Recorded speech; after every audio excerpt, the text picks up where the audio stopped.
जय माँ हेंगुला। माँ हेंगुलाखी ब्रह्मगिरी ब्रह्मशिला भाव रे को आबा मान कालू प्रतीयमान अच्छा तार हिसाब कहीं दे पारे ता गवेषणा सापेक्ष किंतु आम लोक कथा एवं माँ को नीतिकांति जहाँ जना जाए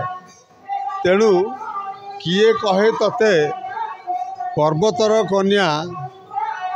किए कहे दक्ष झील किए कहे तते शिवर घरणी किए कहे अग्निदेह। तेणु आमर गोटे एमती कथित अच्छी जेतेबेले दक्ष यज्ञ माँ स्वयं ब्रह्म अग्नि रे कई शास्त्र कहते माँ यज्ञ कुंडरे आत्मविसर्जन कले कई कहते स्वयं अग्नि स्वरूप अग्नि रे निजे मध्य द्रवीभूत हेले दग्धीभूत हेले किंतु जो अर्धदग्ध शरीर को भगवान शिव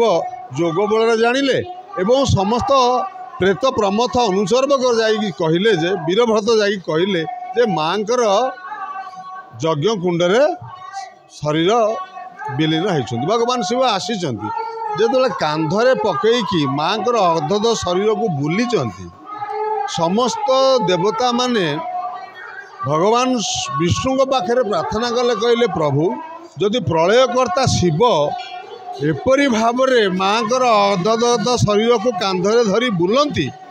पृथ्वी रसातलगामी हम आपण रक्षा करंतु। तेणु भगवान शिवंकर अज्ञात भगवान विष्णु जगन्नाथ सुदर्शन चक्र द्वारा माँकर समस्त अंग को खंड खंड कर काटी। तेणु श्रीक्षेत्र माँ विमला बांकी चर्चिका तेणु तालसर हेंगुला ए कथा समस्त कहते। तेणु ये शक्तिपीठ मानक भितर ब्रह्मगिरी रे केतेक जो गवेषक कहते जे माँकर जिह्वा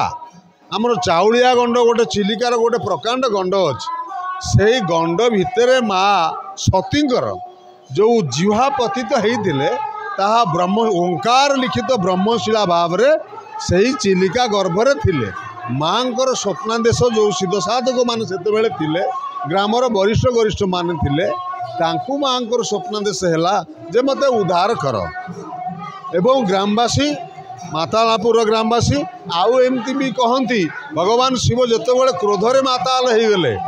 सेतेबेले माँ को ये बाटे भी कांधर नहीं जाऊले तेणु मातालापुर ना अनुसार किए किए कहते माता जड़े ये थे मातांकर ना अनुसार मातालापुर तेणु विभिन्न गवेषक विभिन्न मत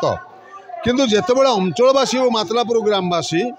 खोल करताल कीर्तन झांझ घंट घंटा छती तरास रे जाई चाउलिया गंड पाखरे समस्ते उपस्थित हेले जे माँकर शिला केमती प्राप्ति हेबे जहाँ माँ कही स्वप्न रे सही अनुसार जेतेबेले डंगारे बसिकी कात मारी कौटी एत बड़ गंडे किए बुड़ी अनुसंधान कर कात देहरे बाजि माँ शिला जेतेबेले शिला बासिले एवं समस्त भक्त माने बुड़ी की उद्धार कर से अखंड ब्रह्मशिला एवं ओंकार चिन्हित थिले एवं माँ जड़े ग्रामर वरिष्ठ देहरे उभा कहले ये शिलार निहण लगे ना तेणु से अग्निशिला से ब्रह्मशिला से ओंकार चिन्हित शिला माँ हेंगुला रूप मातलापुर रे ब्रह्मगिरी ब्रह्मक्षेत्र मातलापुर रे पूजा पाउछंती कौ आवाहन कालू ये जो विश्व शांति महायज्ञ होउछंती विश्वर कल्याण पाई ये यज्ञ होउछंती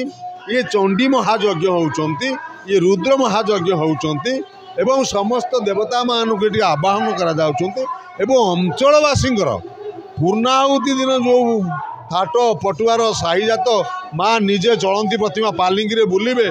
बेढ़ा परिक्रमा करेंगे गाम परिक्रमा करेंगे ताहा अनन्य एवं साहीजात नागा दुर्गा एवं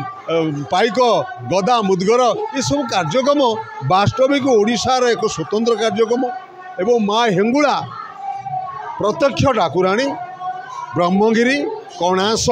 कृष्णप्रसाद सदर एपरिकी गंजाम बरहमपुर नयागढ़ ओडिशार विभिन्न कोण अनुकोणरू भक्त मैंने छुट्टी आसती आखि पाइबनी जहाँ को कहती आखिर बाहर एवं जो बाण आमर है अग्निस्वरूप हेंगुलांकर जो बाण पर्व बाण गोटे ओडिशार से पर्व समस्ते देखा कथा एवं आपण मीडिया भाई मान मोर अनुरोध से कथा को आपण समस्त पाखे पहुँचातु आज ये जो कार्यक्रम आम बहुत खुशी हेलु एवं आपण कार्य माने टीवी चैनल रे ये कथा समस्त पाखे पहुँचू आपण